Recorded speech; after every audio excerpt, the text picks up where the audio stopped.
All right. All right. Welcome back. You just saw the bits of the debate, the presidential debate that happened yesterday. So that had quite an interesting twist. We didn't have the President of the Federal Republic of Nigeria show up, and then the candidates of the PDP, Atiku Abubakar, decided not to go on stage, even though he was at the venue. And his reasons being that if Mr. President doesn't show up, then he has no reason to be on stage. It was the reactions from Nigerians have been quite interesting, and we're going to be watching at least this week to see how that plays out, with both candidates giving us hopefully reasons to believe, since they didn't come for the debate, why we should actually still stick with them. But we have three other candidates there, Obieze Kwesili, Kingsley Moghalu, and Fela Durotoye, who give Nigerians their plans, basically, for being president. And we're hoping we get an opportunity to hear from the other candidates in the next 4 weeks before the presidential elections do hold. I think the last day of campaigning is on Valentine's Day.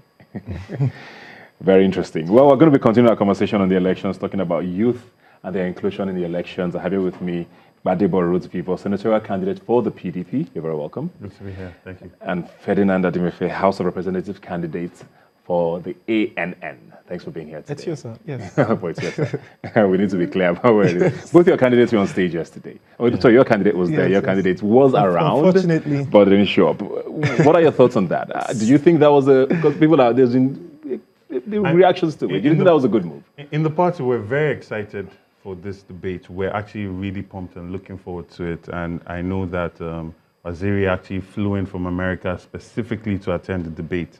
It was rather disappointing that our current president did not show up.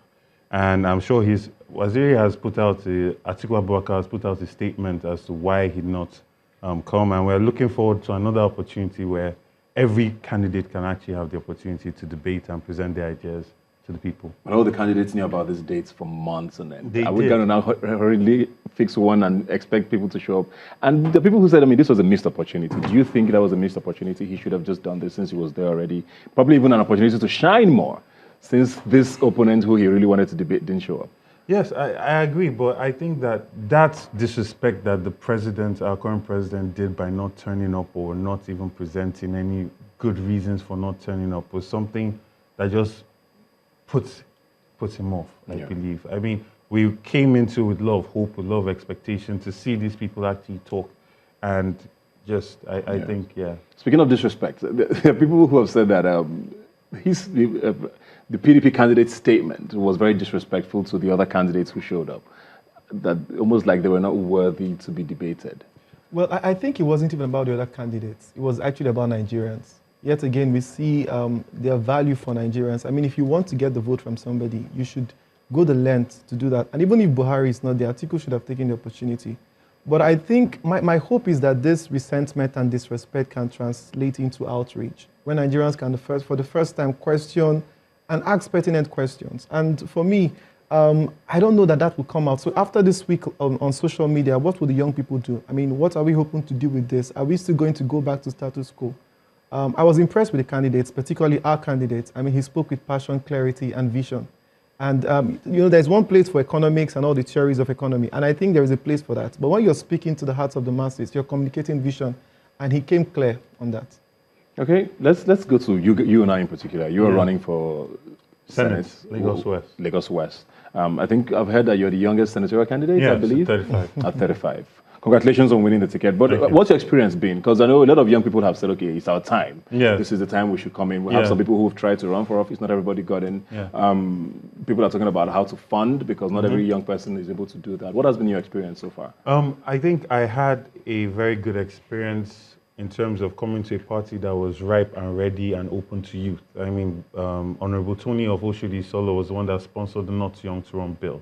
And even going through that whole process and then manifesting it in me emerging as the youngest senatorial candidate for the largest senatorial district in the country. It's made up of 10 local governments. And we also have the youngest assembly candidate at 25 coming out from Mushin, Father Ansi as well. So, and even among that spectrum, there are lots of young, vibrant people that the party has thrown up. So the party itself, even when the Not Young to Run bill was signed, they actually reduced the cost of nomination forms, especially for House of Reps, by 1 million. And they actually had an asterisk saying to take into account the not too young to run bill. So in terms of my own experience in my party, they were very open to the idea of youth and encouraging youth to get involved in politics. What about you? What's been your experience? My experience has been that my party also encouraged young people. I mean, there's a young party. We're mostly very young people running, and some of us running for the first time. So again, we may not necessarily have like the track record of a party that has deep pockets, but with big pockets and deep pockets, you have certain liabilities. You have the godfather factor. And I mean, by the way, he's a good friend of mine, and I really support him because we're coming from the same history, previous party and all that. And I think something that drove him the other time is his vision. I'm still driving him now.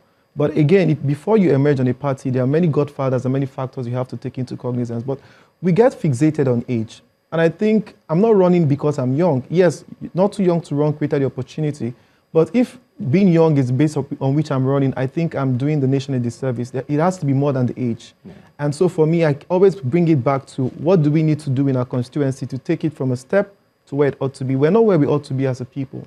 I mean, the last administration, I desperately tried to reach the Federal House of Rep candidate in Ethiopia to push a bill or two and never got that audience. He doesn't have an email, he's not on social media. So clearly that candidate wasn't interested in connecting with the people.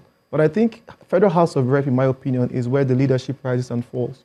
If we are too fixated on the executive arm of government, and we should do that, we should all look at legislation with the same passion that we do the executive. But one more thing I would say, if you're a young person in this race, you have to have a long-term view.